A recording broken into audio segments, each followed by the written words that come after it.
Hi guys, ako nga pala si Remnubo from IT2102 and welcome back to my channel, and today I will summarize the chapter 8 in CNA1 entitled Subnetting IP Networks. Now, let's get started. Subnetting IP Networks.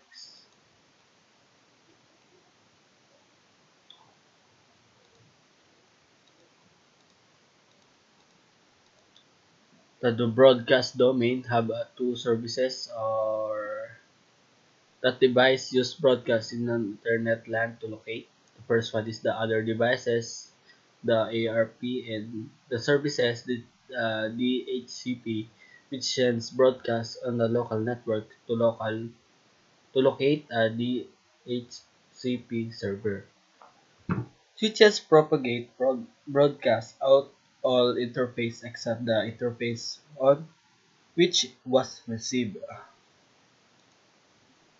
Problems with large broadcast domains is the slow network operation due to the significant amount of the traffic it can cause, and slow operation because a device must accept and process each broadcast packets. And the solution: reduce the size of the network to create smaller broadcast domains. These smaller network space are called subnets.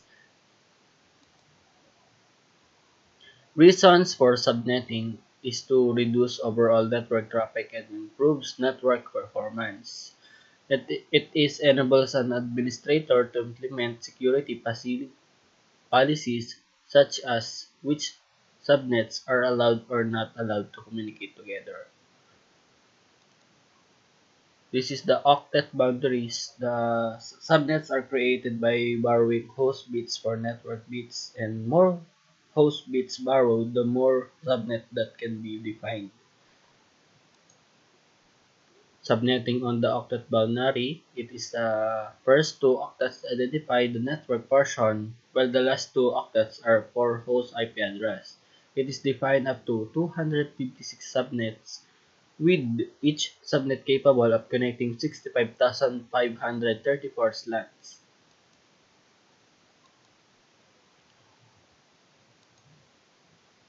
This is the classless subnetting. That subnet can borrow bytes from any host bit position to create other masks.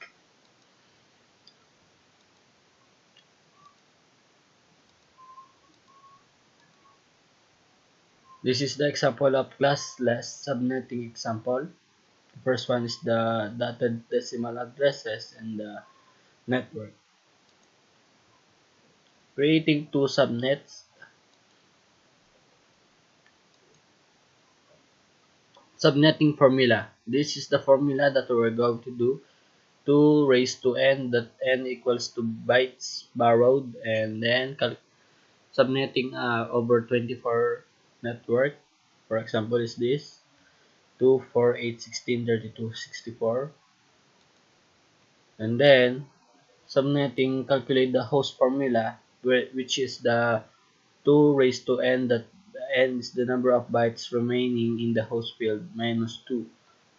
In this, the calculating 2 raised to 7 equals to 128 IP address per subnet. Creating for subnets.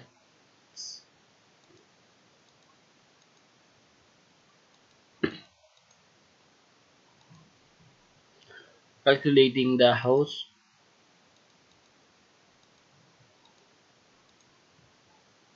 Subnetting based on network requirements is how a host device used by employees in the engineering department in one network and managed in separate network.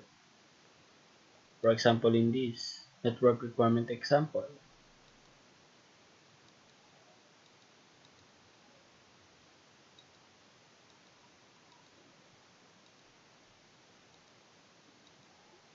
this is the BLSM chart.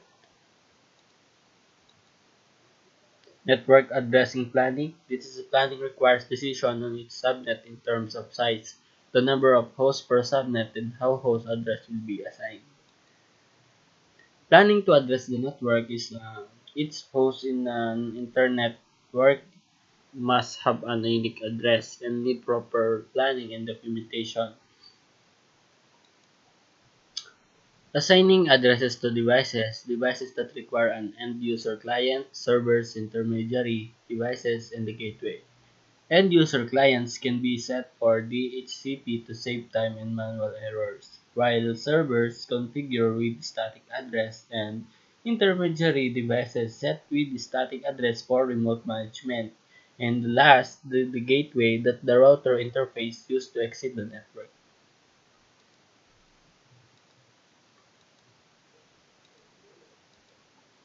The IPv6 global unicast address.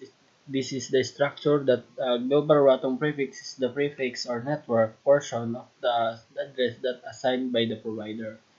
Typically in the regional internet registries or the RIRS assign over 48 global routing prefix to ISPs and customers. That the IPv6 subnetting is not concerned with conserving address space. Linked local address is never subnet, and the global unicast address can be subnet. And subnetting the IPv6 subnetting is about building an addressing hierarchy based on the number of subnetworks needed. And last, IPv6 global unicast address normally consists of over 48 routing prefix and a 16-byte subnet ID and a 64-byte interface ID. This is the subnetting using the subnet ID.